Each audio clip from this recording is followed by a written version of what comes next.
எல்லாருக்கும் வணக்கம். நான் Hema Subramanian. Welcome to home cooking Tamil.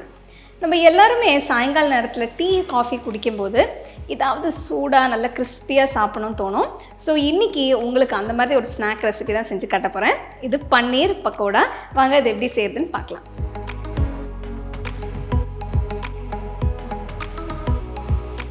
இந்த ரெசிபிக்கு நான் 200 கிராம் பன்னீர் எடுத்திருக்கேன். இது கடையில் வாங்கின பன்னீர். கிரேட்டர் யூஸ் பண்ணி இதை ஃபுல்லாக துருவி ஒரு பவுலில் போட்டுக்கோங்க. பக்கோடா செய்ய இது கூட இன்னும் சில பொருட்களை சேர்க்க போகிறேன். 2 வெங்காயத்தை நீல வாக்கில் நறுக்கி உதுத்து விட்டு பன்னீரில் போடுங்க. இல்லைன்னா வெங்காயம் அப்படியே மொத்தமாக இருக்கும். அடுத்து 2 பெரிய பச்சை மிளகாய் பொடியாக நறுக்குனது, பொடியாக நறுக்கின இஞ்சி ஒரு துண்டு, 1 கை நறுக்கின கொத்தமல்லி இலை, கொஞ்சம் புதினா இலை போடுங்க. புதினாக்கு பதிலாக நீங்கள் கருவேப்பிலை கூட சேர்த்துக்கலாம். இதோட 1 டீஸ்பூன் உப்பு,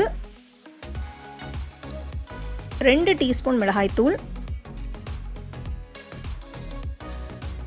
1 டீஸ்பூன் கரம் மசாலா தூள், 1 டீஸ்பூன் சீரகத்தூள், 1/4 டீஸ்பூன் பெருங்காயம் போட்டு நல்லா மிக்ஸ் பண்ணுங்கள். எனக்கு காரம் பிடிக்கும், அதனால் நான் 2 மிளகாய் 2 டீஸ்பூன் மிளகாய் தூளும் போட்டிருக்கேன். உங்களுக்கு எவ்வளோ காரம் வேணுமோ அந்த அளவுக்கு நீங்கள் போட்டுக்கோங்க.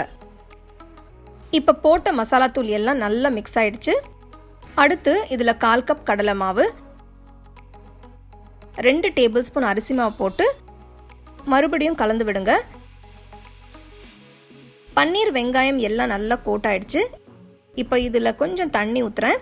தண்ணி மட்டும் ரொம்ப கவனமாக ஊற்றுங்க. மாவு லேசாக ஒட்டுற அளவுக்கு ஊற்றினா போதும்.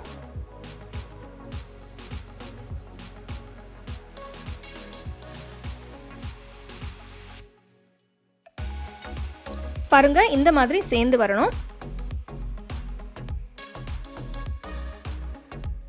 பன்னீர் பக்கோடா மிக்ஸ்சர் இப்போ ரெடி. பக்கோடாவை பொரிக்க கடாயில் தேவையான அளவு எண்ணெயை ஊற்றி சூடு பண்ணுங்க. எண்ணெய் சூடானதும் அடுப்பை மீடியம் ஃப்ளேமுக்கு மாற்றி கொஞ்சமாக பக்கோடா கலவையை எடுத்துட்டு உருட்டி போடுங்க.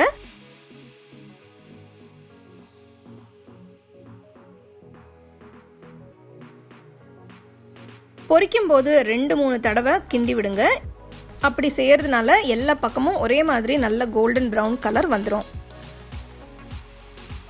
இப்போ பார்த்தீங்கன்னா நல்ல கோல்டன் ப்ரௌன் கலரில் வந்திருக்கு. இதை எடுத்துருங்க. சுட சுட பன்னீர் பக்கோடா இப்போ ரெடி. இதை புதினா சட்னி இல்லைன்னா டொமேட்டோ கெச்சப்போட சூட பரிமாறுங்க.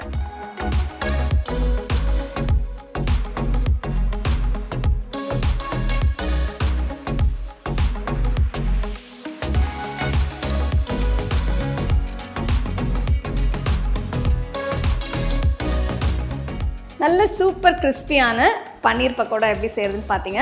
இது நீங்கள் மிக்ஸ் பண்ணும்போது தண்ணி அதிகமாக ஊற்றாதீங்க. எவ்வளோ தேவையோ அவ்வளோ ஊற்றுனீங்கன்னா உங்களுக்கு நல்ல லைட்டாக கிறிஸ்பியாக வரும். இது நீங்கள் சர்வ் பண்ணும்போது டொமேட்டோ கெச்சப் இல்லைன்னா புதினா சட்னி வச்சு சர்வ் பண்ணலாம். நல்லா சூடாக சாப்பிட்டிங்கன்னா ரொம்ப பிரமாதமாக இருக்கும். ஸோ கண்டிப்பாக இந்த ரெசிபியை நீங்கள் ட்ரை பண்ணி ரசித்து சாப்பிடுங்க.